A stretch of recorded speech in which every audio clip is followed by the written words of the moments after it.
Dear brothers and respected friends, may the peace of God and His mercy be upon us all. I feel so privileged, honored to be one of you,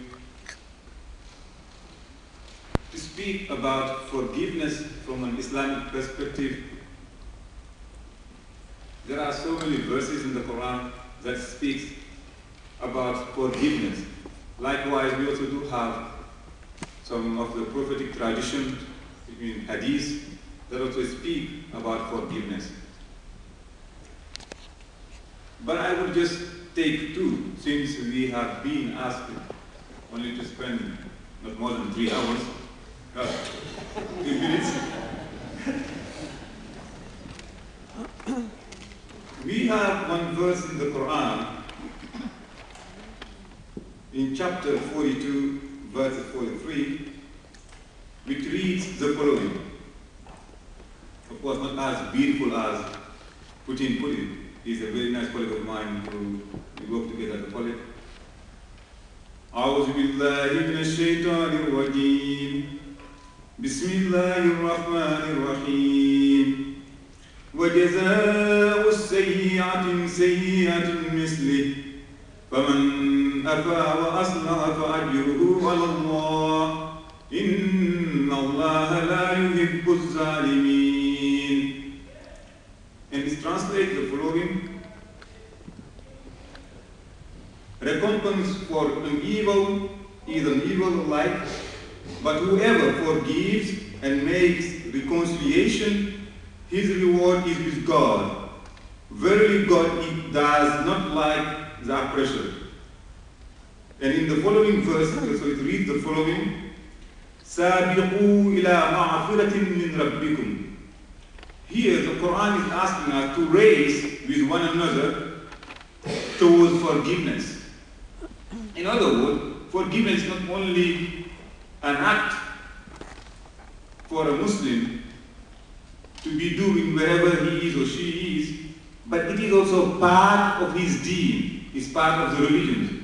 For instance, one of the name of God is the forgiver.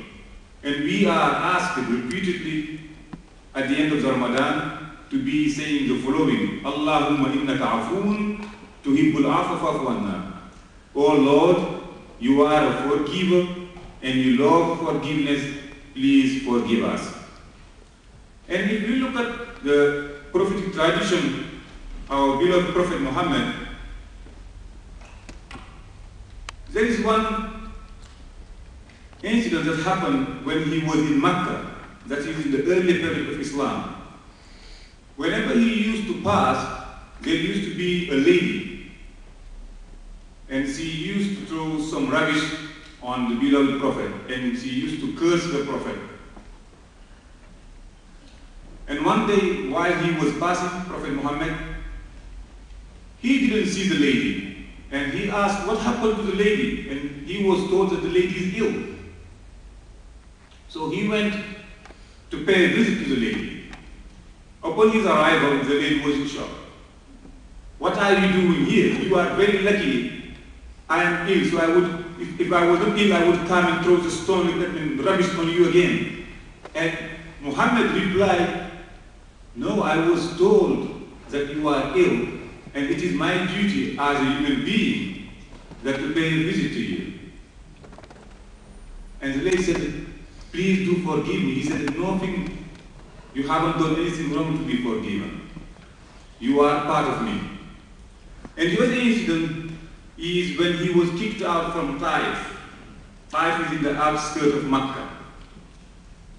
He went there trying to get some people, but he was kicked out, people were throwing stones on him, and he was bleeding. Prophet Muhammad was bleeding. While on the tree, bleeding, and in our tradition, it is reported that Jibril, or Gabriel, the angel Gabriel, came to him. And he told him, you are the prophet of God. And God has asked me to inform you, if you wish that I turn this city upside down, I will do it right now, because it's the bad thing that they did to you. And the reply of the prophet, may peace of God and mercy be upon him, was the following: Allahumma yaghfir li qawmi fa innahum la ya'lamun. He said to Jibril or Gabriel, go and tell my Lord to forgive my people because they don't know. Here it is interesting. He did not say go and tell him to forgive the people, but he said tell him to forgive my people. In other words, he associated himself with the wrongdoers. And I think this is a starting point really for forgiveness from an Islamic perspective, is to consider the one who inflicted wrong thing to you that to be one of you.